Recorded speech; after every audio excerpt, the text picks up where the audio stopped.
Before we get out of here, there is one more clip that we need to react to. Something that it set off some people, but it didn't set off as many people as Cheryl Swoops did. I want to talk about. We want to talk about Michael Porter Jr., who was on the pivot a couple days ago. Take a listen. You have strong ties to women hoops. We mentioned it earlier. Yeah. You just recently re-signed or signed a new deal with Puma, right? I saw you rocking the Stewie 2's, Breonna Stewart, her kicks. Have you been outspoken about the pay, the wages in the WNBA and for those ladies? Yeah, they did an interview with me. I mean, I see it from both sides. I know these females want to get paid more, and they're very talented. But so is a famous ping pong player. They're just as talented as like the best ping pong player is just as talented as the best basketball player. That doesn't mean they're going to get paid the same because they play ping pong. It's what the people want to watch. You know what I mean? So, as much as I understand females wanting the same treatment as men basketball players, it's a different sport. People, they're not packing out the arenas. Obviously, their TV deals aren't the same. So, as much as I advocate for women and kind of the equality of the respect of their craft and all those things, I mean, you can't pay them the same thing, you know, but I do feel like there should be a little way to make a little bit more money for them because they are very talented. Correct. Yeah, I think the big thing, obviously, when you're thinking about negotiations, labor unions, and different things like that, I don't believe there's any woman that believes she should be paid as a man gets paid. It's more about the revenue share. It's more about the percentage. And I think those things play into it. And then the other side of it is treatment, you know, within their own organizations. Like they're never, like they don't. But it's not as exciting. It's not as exciting. It's not as exciting basketball. Yeah, you're not. They got to lower the rims. I would watch a girl coming down the lane on another. I would watch that. They need to lower the rims. They're actually, as a whole, women work the fundamentals more than most men do because y'all can do that. Yeah. Like, and that's why they play good basketball. Right, and that's why like the guys who are extremely skilled excel because it's like, okay, you have all of this talent as well, but you can finish at the rim in different ways. You can handle the rock in different ways. You have floor vision. But women, like that's the way they get on the court. And so I think those things are different, but I agree with you. They're not going to be paid the same, but it was more about the treatment, percentage, and having an opportunity for revenue.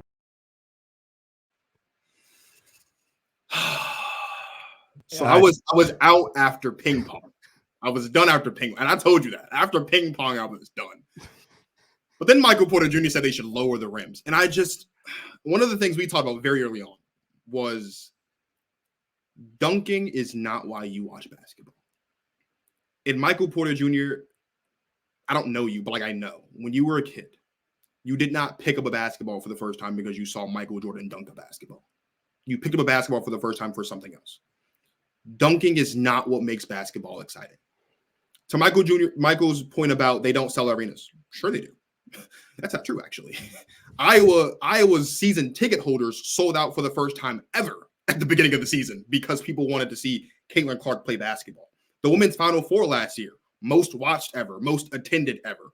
Vegas, their last game of the home game of the season, they played in T-Mobile Arena instead of Michelob Ultra, sold that out too. Finals were sold out every single game. So I understand what Michael was trying to do initially. His thought process was, yeah, the women are not going to get paid the exact same dollar amount that the men. But then when you give them backhand compliments and compare them to ping pong, you're talking about lowering the rim. Like it's very difficult for me to agree with you. It's very difficult. Like he did not do what he set out to do when he started talking. And if anything, it really got to me. It really got me. It really got me. I think you know this about me by now. We've spent a good amount of time together doing the show and getting to know each other and all that good stuff. I really struggle with things that just confuse me. I'm not good with confusing. Because bro, I swear to you, the fact that in one sense he's saying in the same clip, in the same dialogue, he said they play good basketball. He's mine. He played good basketball. But then you're saying it's not exciting. That's not. But so here's where me as maybe as pure as a basketball purist you can maybe find out here in the galaxy. From what Someone who loves who not only loves the game but is tied and burdened to the game. Yeah. Since when is good basketball not exciting? That's really all it is. That's really all it is. Yeah. We agreed. If he said they play good basketball, we agreed. Okay. Why are you talking about lowering the rims? Then I would watch. Don't you watch already? Doesn't his sister play? Doesn't he have a sister who plays? They started the clip talking about you. We know you advocate for women's basketball. We know you watch the game and you watch already. He's like, I would watch that if they lowered the rims and da da da. You watch already. You already said they're talented. You said there's in the same clip. They're so talented. But you talking about lowering. So my mind is just boggled as to what's even going on here. I'm too confused to even understand. And then Ryan Clark, credit to him, he's trying to cover himself because he knows people are coming for him. People were frying Michael Porter Jr. on Twitter. They lit him up. You said they didn't come for him like Cheryl Swoops. They did. People came. They didn't come for him on Instagram, up on Twitter. They lit him up on Twitter. Him up everywhere. Forget just Twitter. They lit him up. That's where he's at. That's where he's at. They lit him up, and as he deserved to be lit up, he got lit. I woke up and saw he got lit up as he should, because the confusion around this dialogue just really, that's what bothered me the most, is that I don't even understand what you're talking about. You say they're talented, you say they play good basketball, but it's not entertaining. Entertaining basketball isn't good. Good basketball isn't entertaining basketball. You should lower the rims. Oh, I will watch that. But they're talented and they play good basketball, but it's not. I don't know. I don't know what's even going on. No, I will say this, because Kelsey Plum talked about this it was either last year or year before last, because she was on a podcast as well talking about this exact same thing, like pay. The revenue stuff. Revenue. So I will give Ryan Clark credit for that. It has always been about revenue. It has never been, even when you talk about, women's soccer team, same thing. It's never, I want to be paid. No one in the WNBA wants to be paid the dollar amount that LeBron James is being paid, but they want revenue. They want the same percentage of the revenue that they're making because they earn it, because they deserve it, because this is elite basketball, because these women shooting on 10 feet are just as good, and in some cases better than some of the men that we watch play basketball on a weekly basis. The cognitive dissonance, the talking out of both sides of the mouth, the trying to, and again, he might have been doing this intentionally, but the trying to feed the women basketball hater crowd of, it's like ping pong, you show the rims, and then trying to feed the women basketball fan crowd of like, it's good bad. Like, you can't do both, bro. Like you cannot do both. You cannot go from the best ping pong, like you can't compare women's basketball players to ping pong players, then say it's good basketball, then say they should lower the rim. Like, you can't do that much flip-flopping. Like, you can't do it. Like, pick a side and stick to it. You also cannot you also can't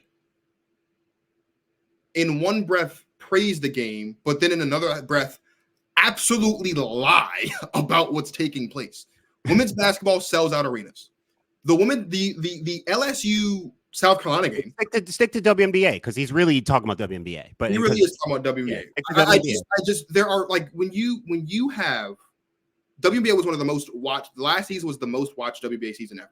We had a preseason game in Toronto that was the most watched game ever. It was the most attended game ever. It was like another other thing specifically for Canada, right? The finals was most watched ever, right? The average attendance for the finals last season, most ever. Like, we are talking about a sport, a league that is on the up and up. And as we've said since we started the show on September 12th, 2023, it's only going to continue to get better. It's only going to continue to gain more attraction, because you have girls like Angel Reese, you have girls like Rakia Jackson and Lee Edwards-Page, Caitlin Clark coming out in the next year or two. Then you have the Juju Watkins and the Hannah Hidalgos of the world and the Malaysia Fawali's of the world coming out in the next 3 to 4 years. Then you have other girls who are on the up and up who may or may not be on the show in the next couple of years.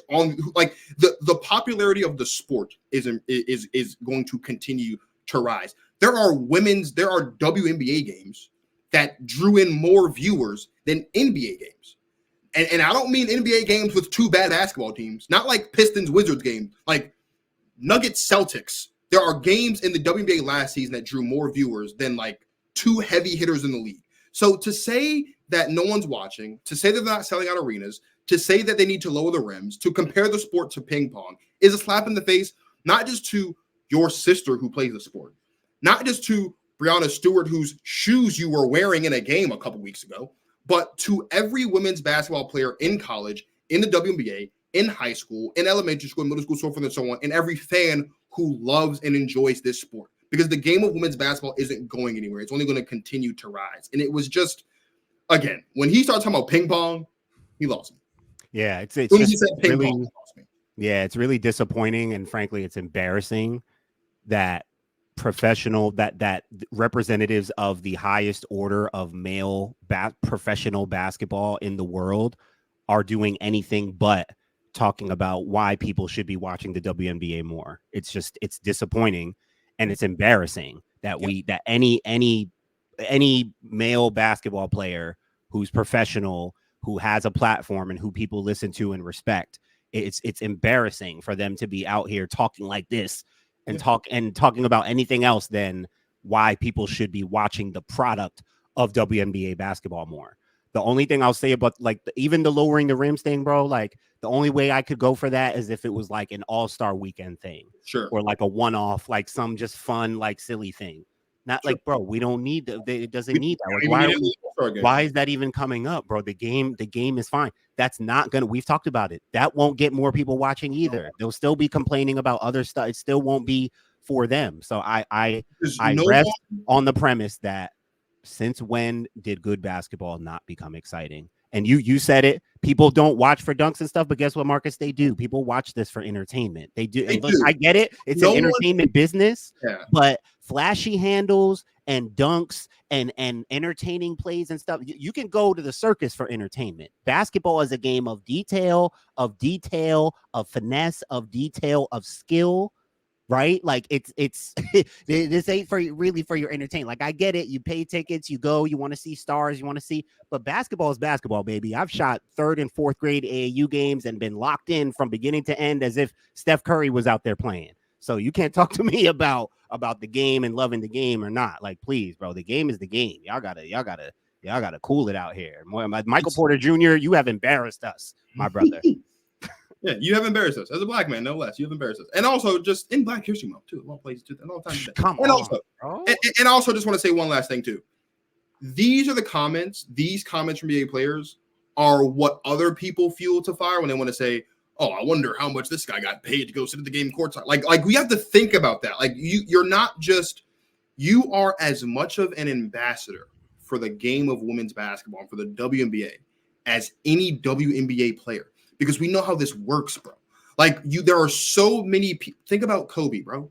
There are a lot of people who tapped into women's basketball simply because Kobe went to any WNBA game he possibly could. He was always wearing the hoodies, right? There was Gigi. Everyone was tapped in because of that. Like that alone, like you are just as much of an ambassador for the game as the women are. And like Martin said, for you to say that they play good basketball, but it's not entertaining, that makes no sense whatsoever. None whatsoever. I love football. I don't care if it's the NFL, the XFL, college, high school, middle school. Football is football and football's entertaining. It's not a different game, like Channing Crowder said. It's not a different game. It's basketball. The only difference is on one side there's men playing, on one side there's women playing, but it's all the same. Basketball is basketball. And like we said when we launched the show, if you really can't sit down and watch a full women's basketball game from start to finish, that's fine. Know who you are. You're not a basketball fan. You're an NBA fan. And it's okay. It's okay to be an NBA fan. That's perfectly fine. I am not a hockey fan, but I like watching Capitals hockey specifically, and I'm okay with that. If you are an NBA fan, that's fine. You're not a basketball fan, bro. That's okay. Or you're just a men's basketball fan. That's fine. Don't call yourself a basketball fan. Know who you are and be okay with it. Because basketball fans love basketball, regardless of who's playing. Straight like that. That's the protect our queens mantra right there. If you don't know, you better ask somebody. And as I said a couple times before, if you're not down with that, we got 2 words for you.